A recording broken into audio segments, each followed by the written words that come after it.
me begin with a confession. This was probably the most confusing gift I ever received as a child. Not the gift that you expect the most, like a teddy bear, a toy car, or even a game. But this small piggy bank my dad gave me. I remember smiling politely, but inside I was questioning myself. Okay, what am I supposed to do now? Yeah, but here's the truth I didn't realize then. I never imagined that something so small could actually shape the way I understand the world of finance today.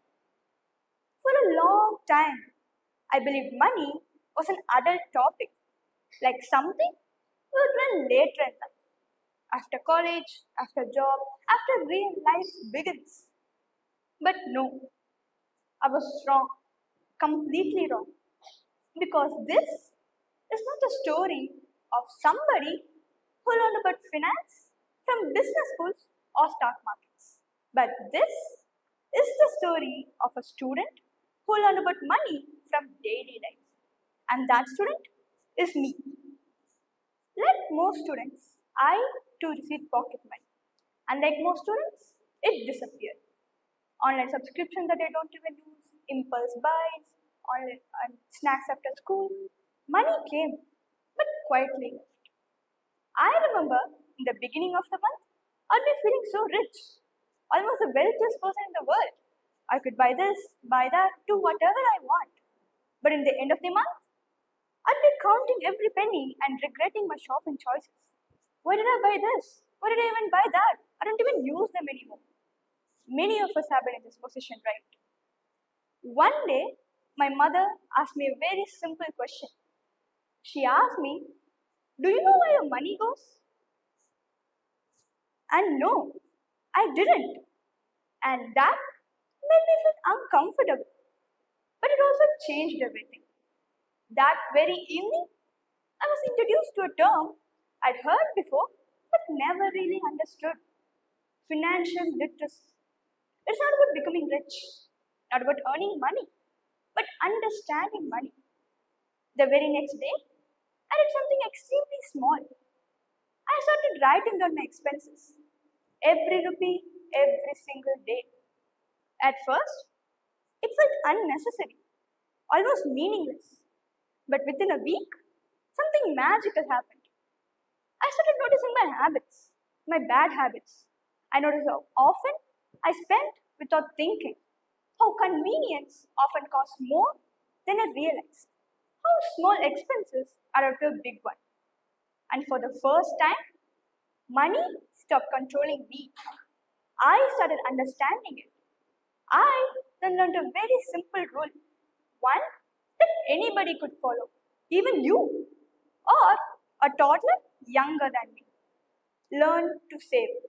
But wait, the real story began the day my dad gave me a challenge. The task was simple. He said, let's try something for 1 year. On day one, I dropped in one coin into the piggy bank. On day two, I dropped in two coins into the piggy bank. And yes, on day three, I dropped in three coins. And just like that, every single day, the numbers grew. Until day 365, the end of a year, I dropped in 365 rupees. At first, it felt tiny, almost silly. What difference could one single coin make? But no, I was completely wrong again. Because day after day, clink after clink, something magical happened. Not just inside the piggy bank, but inside me. Because when I finally opened it at the end of the year, I didn't just see money. I saw proof. Proof that small habits don't just stay small.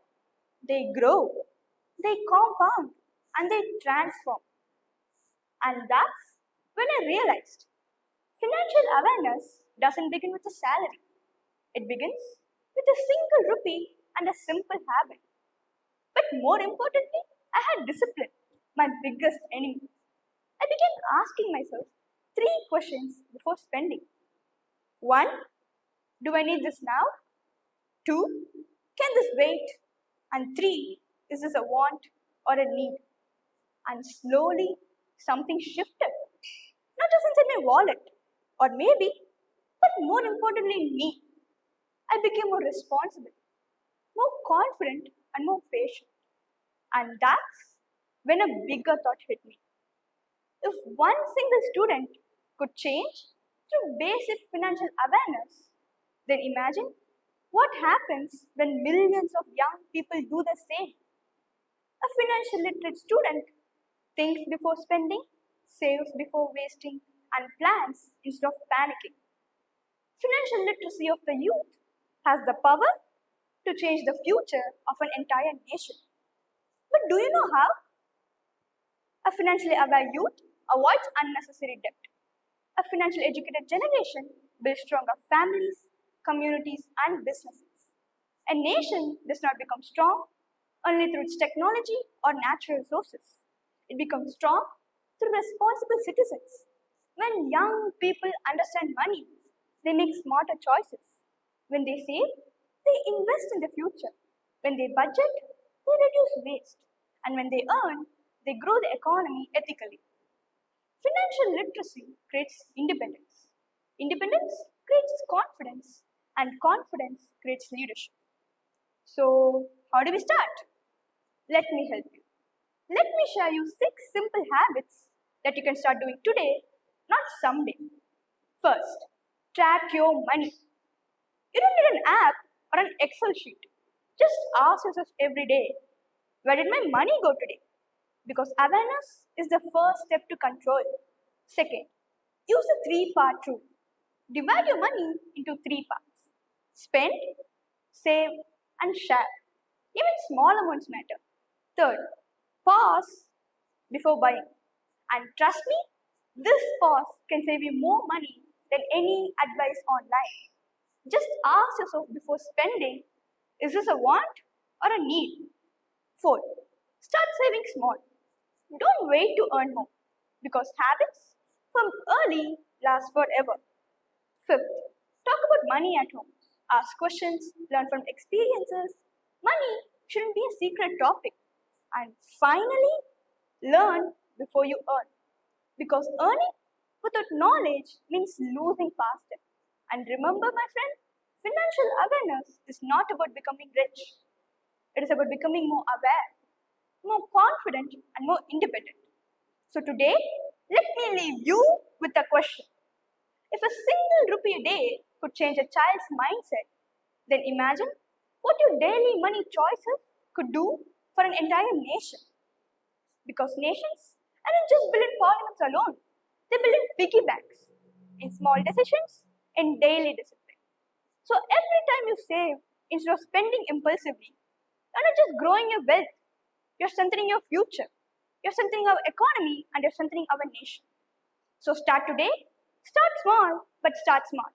Because the rupee you respect today might become the future you lead tomorrow. Thank you.